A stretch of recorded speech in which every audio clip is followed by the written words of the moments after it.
Hey everybody, it's Stephanie over at Flyleaf Counseling. I hope that you're doing well. Every once in a while, Kim or myself, Kimberly and Allie will be jumping in and doing a video for a couple of reasons. One, just to stay connected with everybody. Two, inform some people about what might be going on.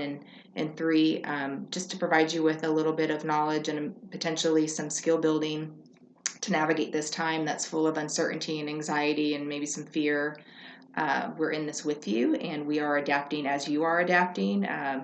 So we've made it to telehealth now, and so we're still doing EMDR and brain spotting. And today I thought that I would teach you guys a little bit about some self-regulation and how to really quell that fear and that anxiety that builds up within us when it comes to uncertain times or when we're feeling disconnected. We might be feeling disconnected from ourselves and even disconnected from our family and others, even though we're physically right in the same room with them. And so it's just a trying time for everybody, I think. And so the goal today is just to provide you with a little bit of skill sets to take with you and utilize. So always take what is needed, leave the rest. Sometimes we might need a combo of some things depending on our level of anxiety and fear and distress.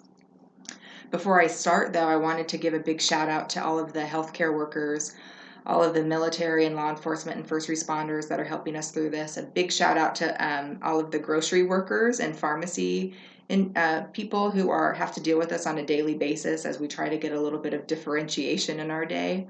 And then also the truckers who are making it all happen. So I know that me and all of the girls here at Flyleaf are really grateful for all of you. And grateful for all of our neighbors and community members who are social distancing as we are and trying to do our best and do our part in this. And we will all come out of this stronger. Last week, Kim did a great talk on trauma and big traumas and little traumas and the window of tolerance. And so I thought that I would add on to hers and talk about self-regulation. So when we are finding ourselves really feeling a little bit of chaotic inside and anxiety shows up differently for individuals. Maybe it's an accelerated heart rate, maybe it's shortness of breath, maybe it's like that metallic feeling that runs through your veins. Call it anxiety, call it stress, call it discomfort. We're all going through it at times. And so some of the things that we do when we're here working with clients are really different breathing techniques to really regulate ourselves, as well as maybe some guided imagery. We do a lot of groundedness and mindfulness. So I'm just going to teach you 3 out of the door skill sets to have in your back pocket when you find yourself getting really activated for however long or as often as you might need. Just keep them and use what you can and throw away the rest and share this with others. But the first one is to find our grounding spot. And so what I'm wanting you to do is to really get connected with that part of your body that feels the safest, the calmest, the most grounded. And sometimes it helps if you close your eyes and start from the top of your head and work your way all the way down through the tips of your toes. And when you find that grounded spot, the part that's the most calm and connected, try to imagine what the texture of that spot might be. Try to think about the size that it is. Try to think about the color that it is. And give yourself some time to really find it. And then see yourself expanding that spot. See yourself expanding that spot as it gets bigger and bigger within your body. And so that calmness that started at a spot then becomes, with time and intention, a state of calm throughout your whole body and a clarity in your mind. The second activity that we do with individuals is something called the breath of 4. So if you were to inhale in a 4 count, hold it in a 4 count, and then exhale it in a 4 count. And then you do that 4 times through. That really helps to regulate your breathing. It really helps to just decrease any distress in your body, helps you get reconnected to the environment around you, clears the mind out. Something else that we do is a lot of mindfulness and grounding. So I define mindfulness as grounded to the moment that's happening right now, but mindful of all of that moment that is happening. So grounded to the moment, mindful that all of this moment is presenting us, because the moment that's happening right now is not like the moment that just happened, nor the moment that's about to happen. So every moment has a great amount of detail in it. And so I always have clients start with at this moment and then be as specific as possible.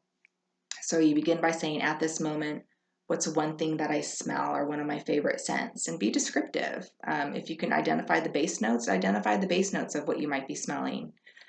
The second thing is, what are two things that I'm touching? Again, being descriptive. It's not that I'm touching the chair. I'm touching the chair that's beige and tweed and has a tuft back to it.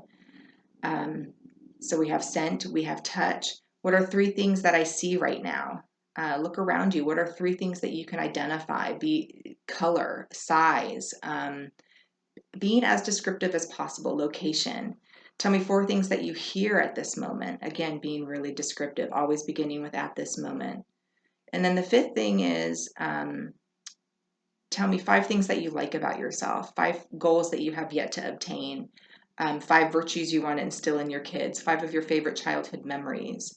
We call this the 1, 2, 3, 4, 5 exercise. It really helps you get connected to the moment and helps to really rid your body of any distress that you might be feeling, any kind of fear and anxiety. We're also really big on utilizing different textures. Sometimes people are more driven by touch and they need those grounding fabrics, those ground like sand, something that's tactile. It helps to really help people just stay calm. Sometimes people are more olfactory driven, and so find those scents that are pleasing to you and find those scents that really help promote a sense of wellness for you. If it's visual, where are some of the places that you like to go for travel or places in your childhood that are meaningful to you and bring you back to a time that feels really joyful? And then sometimes, if there's tastes, but utilizing any of the senses helps to ground you to the moment, helps to self-regulate, and helps to decrease any of the distress that might be happening or the fear or anxiety, and helps to really get you connected to yourself again. So I know that here at Flyleaf, we are here, and you can look us up and you can see us on Facebook. We're here for you. Again, we'll be doing little videos on brain body healing and brain spotting and EMDR, and I know that we're going to be doing one on coupleships, right? And autonomy, how do you be an individual in the time when you are really around everybody all the time? And so come back to our Facebook page and come see us and visit our website, and know that we are strong and that all of us are strong and that we will get through this. Have a great day.